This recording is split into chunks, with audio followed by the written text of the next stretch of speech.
Hello everybody, Natalia here, and today I want to talk to you about how you can boost your noveling inspiration and what I do to get inspiration when I am feeling less than inspired.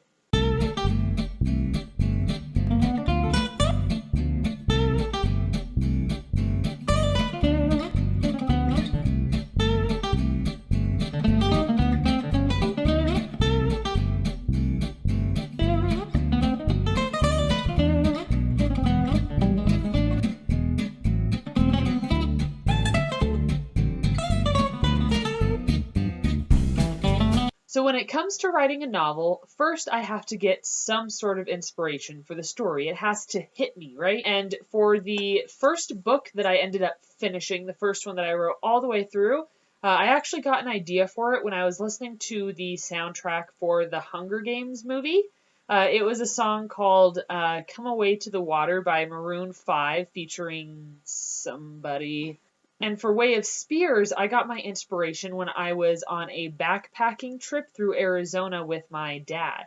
For me, inspiration can come from all kinds of different places. Granted, there are a few places that I always know I can go looking for it, and I'm hoping that some of my ideas and how I draw inspiration will help you find your inspiration as well. So one of the first places that I get most of my inspiration is through music. I love listening to music. The first thing I do when I get up in the morning is I turn on some music.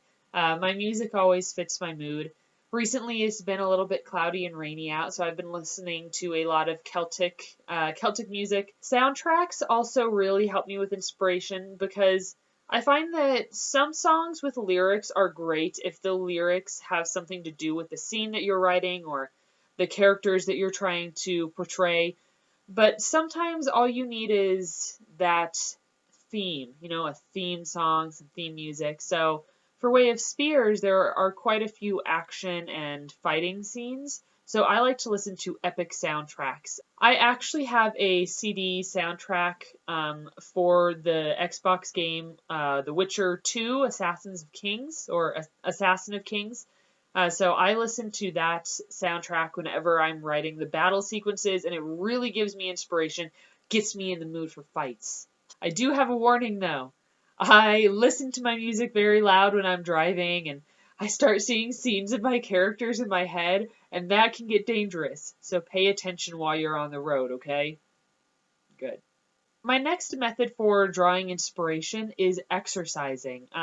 Now, this isn't going to the gym and running on a treadmill or lifting weights. Even though I enjoy those things for my personal health and well-being, they really don't bring me inspiration. When I am looking for inspiration, I want to go out into nature, into the environment, and just experience it and just be out there in nature living. I love to hike. I've done a bit of backpacking, and just being out there in the trees and feeling the air and hearing the animals, that gives me so much inspiration, and it gives me so many ideas for scenes and books and characters that I want to write. So hiking, backpacking, just getting out there and being in nature really helps me. To go along with this, scenery, looking out at beautiful landscapes or a foggy field or a dark forest, all of those things create some sort of emotion in me, and emotion is what gives me inspiration. If I have emotion to write a scene, then I'm inspired and I'm ready to go. So looking at landscapes like that, whether they're mysterious or scary or just awe-inspiring, really gives me muse to write.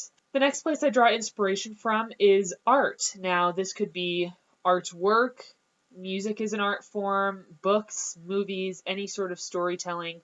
As a writer, I love characters and worlds and stories, so it makes sense that I would seek inspiration in other people's work. Granted, this doesn't always help me. For example, I read the Daughter of Smoke and Bone trilogy by Laini Taylor, and I fell in love with it. It made me laugh and cry, and I was obsessed with that series. But Laini Taylor can write so beautifully and so powerfully that I went back to my manuscript that I was working on at the time when I read that, and I was like, oh no, I'm a terrible writer. But I can't compare myself to her. I can't compare myself to Laini Taylor or Maggie Stiefvater or Veronica Roth or Suzanne Collins. I can't compare myself to any of those amazing authors because I'm not them and I will never write like them. I can only write like me, and that's what's important. And everybody else should remember that too. Even though we can draw inspiration or kind of adopt style choices from these really popular, really successful authors, we will never be them and we will never write just like them. So remember that you can only write like you, and your style is unique and beautiful, and you should be proud of it. The last place that I get my inspiration from is actually history. There's so much in history that is fascinating to me. Medieval times are really interesting to me. I never enjoyed history much when I was in high school, as it was forced on me.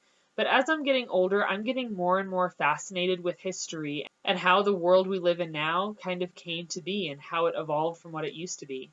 And if you read a lot, you'll probably know and realize that a lot of the stories that we enjoy nowadays have inspiration from past events. For example, in Maggie Stiefvater's series, The Raven Cycle, the characters, and this isn't a spoiler, so don't worry about it, the characters are looking for a dead Welsh king by the name of Glendower. That's how I pronounce it.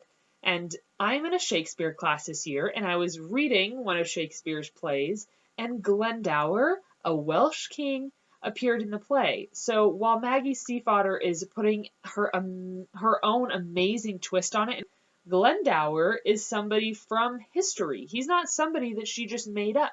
He's somebody that she did research on and decided to put in her novel. So you are going to be able to see examples of this everywhere throughout literature. Authors get ideas from other authors and from historical events, so that is definitely somewhere to go looking if you need a little bit more inspiration.